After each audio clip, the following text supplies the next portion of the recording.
If you're into Michigan history that doesn't show up on maps anymore, make sure you're subscribed before we start. These stories take time to research, and once they're gone, they don't usually come back. Lake Michigan looks calm now. Tourists see beaches, lighthouses, sailboats, sunsets, but along its shoreline are towns that didn't just decline, they vanished. Some were swallowed by sand. Some were erased by industry. Some were abandoned so completely that the lake eventually took them back. These are the ghost towns of Lake Michigan, and once you know where to look, you start realizing how fragile these places really were. In the 1800s, Lake Michigan wasn't scenery, it was infrastructure. If a town had access to the lake, it had a future shipping, lumber, trade, fishing. If it didn't, it struggled. Entire communities were built quickly, aggressively, and often without much planning, all chasing the same thing: resources. One of the most famous examples sat just north of where Saugatuck is today. It was called Singapore. Singapore was founded in the 1830s at the mouth of the Kalamazoo River. On paper, it should have been a success. It had river access, lake access, lumber nearby, and a growing population. For a while, it worked. Singapore had homes, mills, businesses, and a harbor. Ships stopped there. Lumber flowed out. Money came in. But the town had a problem it couldn't fix: sand. The dunes along Lake Michigan don't stay put. Wind moves them, storms reshape them, and over time, Singapore began to disappear under its own geography. Sand crept into the streets, into homes, into businesses. Residents tried fighting it. They shoveled. They built barriers. They cut trees, which only made it worse. By the late 1800s, entire buildings were partially buried. Then the lumber ran out. Once the trees were gone, there was no reason for the town to exist. One by one, people left. Houses were abandoned. Businesses closed. Eventually, Singapore was completely deserted. Today, it's gone. Not ruins gone. Not abandoned structures gone. Gone. The dunes swallowed it. The lake reclaimed the shoreline. If you didn't know where to look, you'd never know a town had been there at all. And Singapore wasn't unique. Up the Lake Michigan coast, dozens of small settlements lived and died the same way, tied entirely to one industry, one resource, one moment. Some were lumber towns, some were fishing villages, some existed solely to support a single mill, dock, or company operation. When that operation ended, the town followed. Take towns like Pere Marquette, not the city, but the early settlement that existed before the modern area stabilized. Early communities popped up around piers and docks, only to vanish when shipping routes changed, or harbors filled with sand. Lake Michigan is constantly moving sediment. Harbors that worked one decade became unusable the next. When ships couldn't dock, commerce stopped. When commerce stopped, towns emptied. In some places, the remains still exist barely. Old pilings under the water, timbers exposed during low lake levels, fragments of docks just offshore. People sometimes mistake them for driftwood. They're not. They're towns. Then there are the places intentionally erased.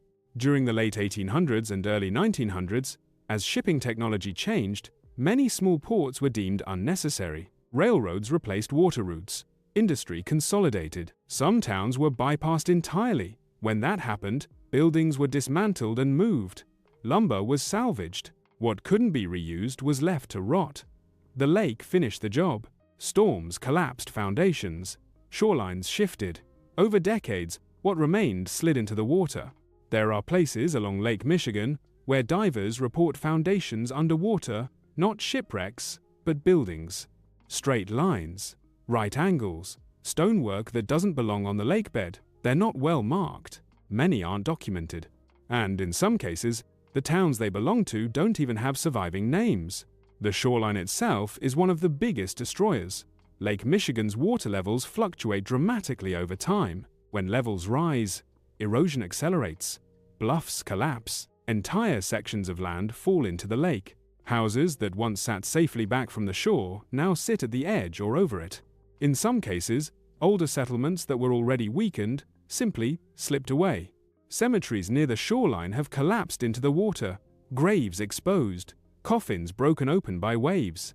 There are documented cases where remains had to be recovered before they were lost completely, and there are cases where they weren't. Then there are the towns that vanished without the lake's help.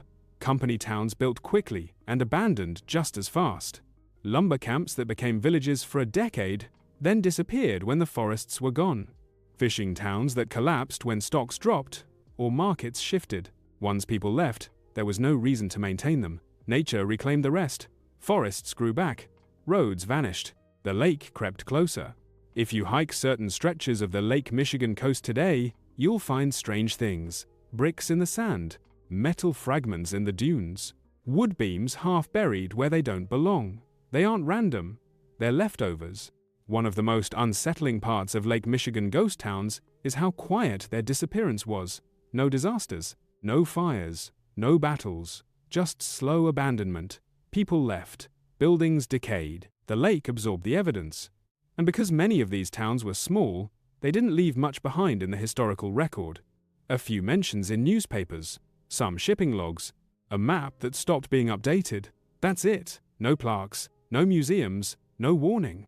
The modern shoreline hides centuries of failed settlements beneath beaches people picnic on every summer. When lake levels drop during dry years, some of these places briefly reappear. Old dock remains surface. Foundations become visible. Streets re-emerge as faint lines in the sand. Then the water rises again, and they're gone. Lake Michigan doesn't preserve things the way the ocean does. Freshwater rots wood faster, ice shifts debris, storms rearrange everything. That means these towns aren't frozen in time. They're being actively erased. Every year, what makes Lake Michigan ghost towns especially eerie isn't that they're haunted, it's that they were disposable. Built fast, used hard, abandoned without ceremony. The lake didn't destroy them all at once. It just waited. And that's the part people don't think about when they stand on the shore. They're not just looking at water, they're looking at a graveyard of ambition. If you've ever seen remains like this along the Lake Michigan shoreline foundations, timbers, ruins that don't quite make sense, leave a comment. Local knowledge is often the only thing keeping these stories alive. And if you want more long-form dives into Michigan's lost places, ghost towns, and stories hiding under the surface, make sure you're subscribed. Because Lake Michigan didn't just erase towns, it's still working on the rest.